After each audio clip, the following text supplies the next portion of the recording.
তিনটি ধারায় অভিযোগ তুলেছিল আইসিসি লিগ্যাল ও দুর্নীতি দমন বিভাগ। নাসির হোসেন শাস্তিও শুনেছিলেন, সেই শাস্তি শেষ হয়েছে। বিসিবি থেকে জানানো হয়েছে টাইগার ক্রিকেটারের খেলতে আর বাধা নেই। নিষেধাজ্ঞা মুক্তির দিনে আজ মাঠে ফিরেছেন নাসির, দেখিয়েছেন বোলিং ঝলকও। এতদিন খেলার বাইরে থাকার ছাপ পড়তে দেয়নি বোলিংয়ে।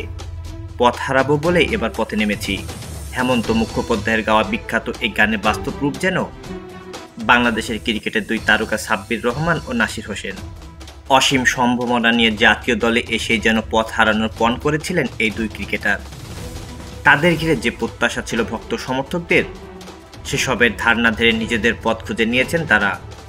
এরপর জীবনে বহু চড়াই উতরাই দেখেছেন, কঠিন বাস্তবতার মুখোমুখি হয়েছেন। তবে পথে আর ফেরা হয়নি তাদের। দীর্ঘ নিষেধাজ্ঞা কাটিয়ে ২০ মাস পর ২২ গজে ফিরেছেন নাসির হোসেন। জাতীয় দলে ফেরার চেষ্টা চালিয়ে যাচ্ছেন সাব্বির রহমানও। তবে প্রশ্ন থেকে যায়, পথ হারানো সাব্বির নাসিরের পথে ফেরা হবে তো? সেই প্রশ্নের জবাব আছে তাদের কাছেই। যে পথে একদিন জাতীয় দলে এসেছিলেন, নিজেকে চিনিয়েছেন, তারকা খ্যাতি পেয়েছিলেন, দর্শকের ভালোবাসা পেয়েছিলেন, আবারও সেই পথেই হাঁটতে হবে তাদের। সেই পথটাও তাদের খুব চেনা, যেখানে নজর কাটতে পারলে খুলে যেতে পারে জাতীয় দলের বন্ধ দরজা। নাসির সাব্বিরের জন্য সেই পথটা ঘরোয়া ক্রিকেট, বিশেষ করে ডিপিএল ও বিপিএল, যেখানে বোর্ডের নীতি নির্ধারক থেকে শুরু করে দেশের ক্রিকেট প্রেমীদের নজর থাকে কম বেশি। জাতীয় দলে ফেরার ইচ্ছা কিংবা আকাঙ্ক্ষা থাকলে এখানে পারফর্ম করার বিকল্প নেই তাদের সামনে। তারা চাইলে সেই সুযোগটা নিতে পারেন, কেননা সম্প্রতি দেশের ক্রিকেটে এক শূন্যতা তৈরি হয়েছে পঞ্চপাণ্ডবদের বিদায়ে। রিয়াদ, মুশফিক, তামিম, সাকিবের জায়গায় স্বাভাবিকভাবেই খেলবেন কেউ না কেউ। সেই কেউ না কেউ এর জায়গা এখনই চাইলে নিতে পারেন সাব্বির, নাসির। দুজনের বয়স এখন ৩৩। বাংলাদেশের ক্রিকেটে ৩৯ বছর বয়সে খেলার নজির কদিন আগেই করে দেখিয়েছেন মাহমুদুল্লাহ। সাকিব, তামিম, মুশফিকরাও দলের সার্ভিস দিয়েছেন ৩৬-৩৭ বছর পর্যন্ত। সে হিসেবেও আরও ৩-৪ বছর হাতে আছে তাদের। চাইলেই তাই সুযোগটা তারা নিতেই পারেন, আর সেটি হলে উপকৃত হবে দেশের ক্রিকেটও। দুজনারই যে অভিজ্ঞতা আছে দলকে সার্ভিস দেওয়ার। সাব্বির জাতীয় দলের হয়ে খেলেছেন ১১টি টেস্ট, ৩৬টি ওয়ানডে ও ৪৮টি টি-20, যেখানে একটি সেঞ্চুরি আছে তার।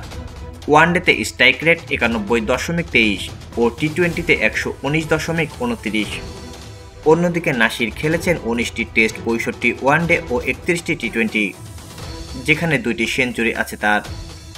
ওয়ানডেতে ৭৯.৮১ ও ১১৩.৪৯ স্ট্রাইক রেটে ব্যাট করেছেন তিনি।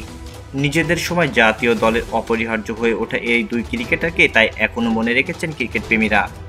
তবে এই দুইজনের ক্ষেত্রে সমস্যা হলো, দুইজনের নানা বিতর্কে জড়িয়ে জাতীয় দল থেকে বাদ পড়েছেন। সাব্বির সর্বশেষ জাতীয় দলের হয়ে খেলেছেন ২০২২ সালের অক্টোবরে। অন্যদিকে নাসির খেলেছেন ২০১৮ সালে। মাঝে পেরিয়ে গেছে লম্বা সময়। এই সময়ে আহামরি কিছু করেছেন এমনও নয়, বরং বিতর্কে বহুবার খবরে শিরোনাম হয়েছেন।